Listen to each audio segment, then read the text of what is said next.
जय श्री राम।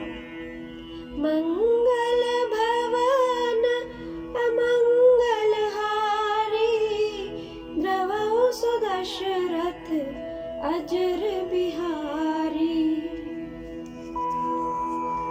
सुनु कपीस लंका पति बीरा, केहि विधि तरिय जलधि गंभीरा।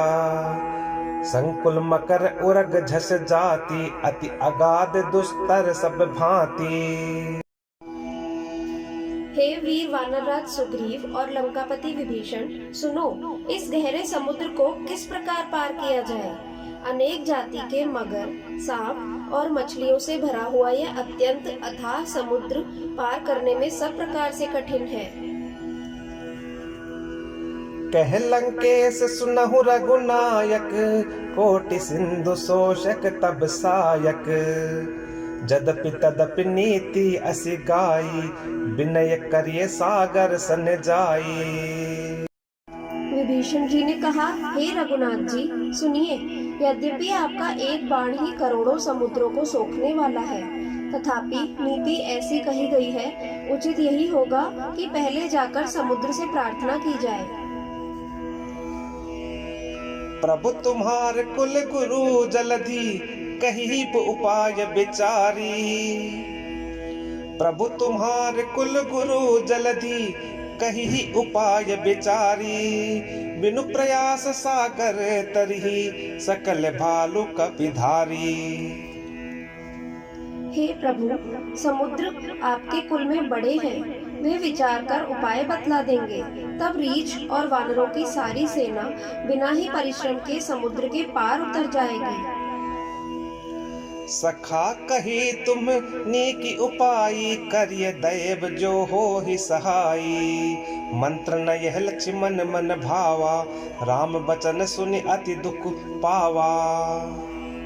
श्री राम जी ने कहा, हे सखा, तुमने अच्छा उपाय बताया, यही किया जाए। यदि देव सहायक हो, यह सलाह लक्ष्मण जी के मन को अच्छी नहीं लगी। श्री राम जी के वचन सुनकर तो उन्होंने बहुत ही दुख पाया। नाथ दैव कर कवन भरोसा, सोचिए सिंधु करिए मन रोसा। कादर मन कहूँ एक आधारा, दैव दैव आलसी पुकारा। लक्ष्मण जी ने कहा, हे नाथ, दैव का कौन भरोसा। मन में क्रोध कीजिए और समुद्र को सुखा डालिए। यह दैव तो कायर के मन का एक आधार है। आलसी लोग ही देव देव पुकारा करते हैं।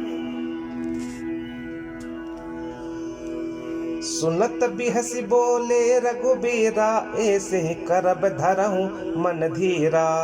अस कही प्रभु अनुजहि समुझाई, सिंधु समीप गए रघुराई। यह सुनकर श्री रघुवीर हंसकर बोले, ऐसे ही करेंगे, मन में धीरज रखो। ऐसा कहकर छोटे भाई को समझाकर प्रभु श्री रघुनाथ जी समुद्र के समीप गए। प्रथम प्रणाम कीन्ह सिरुनाई, बैठे पुनि तट दर्भ डसाई। जब ही विभीषण प्रभु पहीं आए, पाछे रावण दूत पठाए। उन्होंने पहले सिर नवाकर प्रणाम किया, फिर किनारे पर कुश बिछाकर बैठ गए। इधर ज्यों ही विभीषण जी प्रभु के पास आए थे, त्यों ही रावण ने उनके पीछे दूत भेजे थे। सकल चरित तिन देखे, धरे कपट कपि देह। प्रभु गुण हृदय सराहहि, शरणागत पर नेह। कपट से वानर का शरीर धारण कर उन्होंने सब लीलाएं देखी। वे अपने हृदय में प्रभु के गुणों की और शरणागत पर उनके स्नेह की सराहना करने लगे। प्रगट बखान नहीं राम सुभाऊ, अति प्रेम गा बिसरि दुराऊ। रिपु के दूत कपिन तब जाने, सकल बांधि कपीस पहियाने। फिर वे प्रकट रूप में भी अत्यंत प्रेम के साथ श्री राम जी के स्वभाव की बड़ाई करने लगे। उन्हें दुराव भूल गया। तब वानरों ने जाना कि ये शत्रु के दूत हैं और वे उन सबको बांधकर सुग्रीव के पास ले आए। कह सुग्रीव सुनहु सब बानर, अंग भंग करि पठवहु निश्चर। सुनि सुग्रीव बचन कपिधाए, बांधि कटक चहुपास फिराए। सुग्रीव ने कहा, सब वानरों सुनो, राक्षसों के अंग भंग करके भेज दो। सुग्रीव के वचन सुनकर वानर दौड़े। दूतों को बांधकर उन्होंने सेना के चारों ओर घुमाया। बहु प्रकार मारन कपि लागे, दीन पुकारत तदपि न त्यागे। जो हमार हर नासा काना, तेहि कौशलाधीश के आना। वानर उन्हें बहुत तरह से मारने लगे। वे दीन होकर पुकारते थे, फिर भी वानरों ने उन्हें नहीं छोड़ा। तब दूतों ने पुकारकर कहा, जो हमारे नाक कान काटेगा, उसे कौशलाधीश श्री राम जी की सौगंध है। सुनि लक्ष्मण सब निकट बुलाए, दया लागी हंसी तुरत छोड़ाए। रावण कर दीजहु यह पाती, लक्ष्मण बचन बाचुकुल घाती। यह सुनकर लक्ष्मण जी ने सबको निकट बुलाया। उन्हें बड़ी दया लगी। इससे हंसकर उन्होंने राक्षसों को तुरंत ही छुड़ा दिया और उनसे कहा, रावण के हाथ में यह चिट्ठी देना और कहना, हे कुल घातक, लक्ष्मण के शब्दों को बाँचो। कहे हो मुखागर मोड़ सन, मम संदेश उदार। सीता देई मिलहु नत, आवा काल तुम्हार। फिर उस मूर्ख से जबानी है मेरा उदार संदेश कहना कि सीता जी को देकर उनसे मिलो, नहीं तो तुम्हारा काल आ गया समझो। तुरत नाई लक्ष्मण पद माथा, चले दूत बरनत गुण गाथा। कहत राम जसु लंका आए, रावण चरण शीस तिन्ह नाए।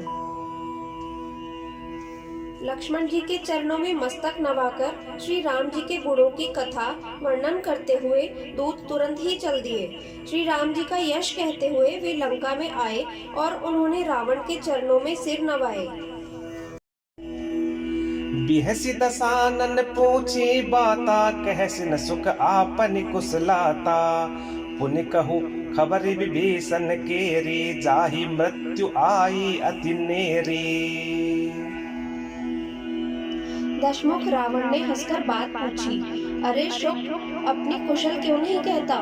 फिर उस विभीषण का समाचार सुना, मृत्यु जिसके अत्यंत निकट आ गई है।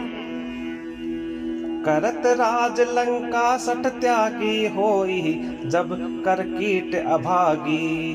पुनि कहु भालु की से कटकाई, कठिन काल प्रेरित चली आई। मूर्ख ने राज्य करते हुए लंका को त्याग दिया। अभागा अब जौ का कीड़ा बनेगा। जौ के साथ जैसे घुन भी पिस जाता है, वैसे ही नर वानरों के साथ वह भी मारा जाएगा। फिर भालू और वानरों की सेना का हाल कह, जो कठिन काल की प्रेरणा से यहाँ चली आई है। जिनके जीवन कर रखवारा, भयउ मृदुल चित सिंधु बिचारा। कहु तपसिन के बात बहोरी, जिनके हृदय त्रास अति मोरी। और जिनके जीवन का रक्षक कोमल चित्त वाला बेचारा समुद्र बन गया है, अर्थात उनके और राक्षसों के बीच में यदि समुद्र न होता तो अब तक राक्षस उन्हें मारकर खा गए होते। फिर उन तपस्वियों की बात बता, जिनके हृदय में मेरा बड़ा डर है। जय श्री राम।